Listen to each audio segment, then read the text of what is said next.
अस्सलाम वालेकुम viewers, welcome to my YouTube channel. उम्मीद करती हूँ आप सब खैरियत से होंगे। आज का हमारा टॉपिक है restoration literature. Restoration literature include both Paradise Lost and the Earl of the रोचेस Sodom, the high spiritual sexual comedy of the Country Wife and the moral wisdom of Pilgrim's progress. It's a looks to traced on government and the founding of the Royal Society, the experiments of Robert Boyle and the holy meditations of Boyle, the hysterical attack on theatres from Jeremy Collier, the pioneering of literary criticism from Braddon, and the first newspaper, the official break in literary culture caused by censorship and radically moralist standards under Cromwell. Puritan regimes created a gap in literary tradition, allowing a seemingly fresh start for all form of literature after the Restoration.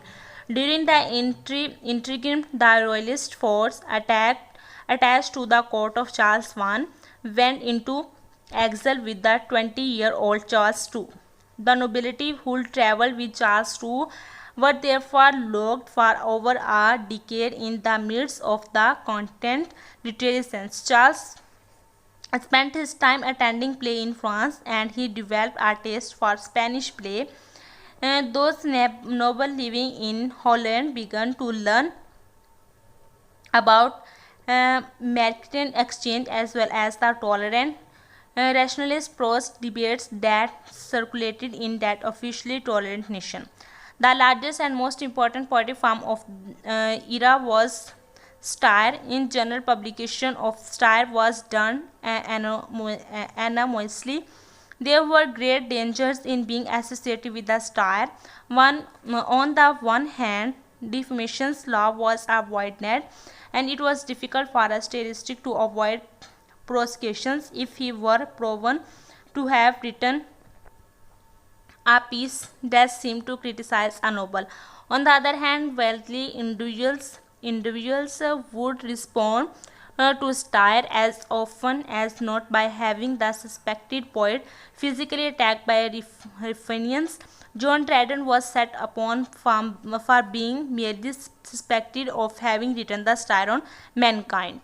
A consequence of his anonymity is that a great many poems, some of them of merit and unpublished and largely unknown. Prose in the Restoration period is dominated by Christian religious writing, but the Restoration also saw the beginning of two genres that would dominate later period: fiction and journalism. Religious writing often strayed into political and economical writing, just as political and economic writing implied or directly addressed religion. The Restoration was also the time when John Dewey wrote many of his philosophical work. Locke's empiricism was an attempt at understanding the basic of human understanding itself and thereby devising a proper manner for making sound decision.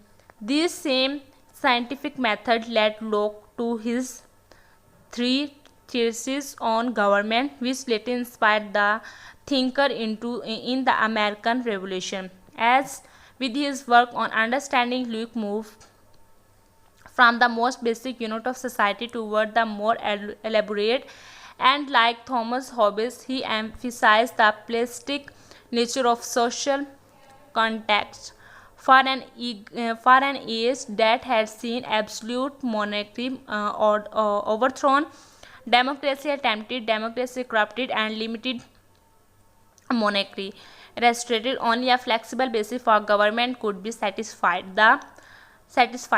The Restoration moderate most of the more strident writing, but radicalism persisted after the Restoration. Puritan authors such as John Milton were forced to retire from public life or adapted, and those Dagger Fifth, monarchist, labor, Quaker, and Anabaptist authors who have preached against monarchy and who had participated directly in the regicides of Charles I were partially suppressed. Consequently, valiant writing were forced underground, and many of those who have served in the interim their proposition is restoration. John Bunyan stand out beyond other religious authors of the period. तो ये था हमारा आज का topic. उम्मीद करती हूँ कि आपको आज की वीडियो पसंद आई होगी। पसंद आई तो वीडियो को लाइक कीजिएगा, शेयर कीजिएगा, चैनल को सब्सक्राइब करना मत भूलिएगा। Thank you.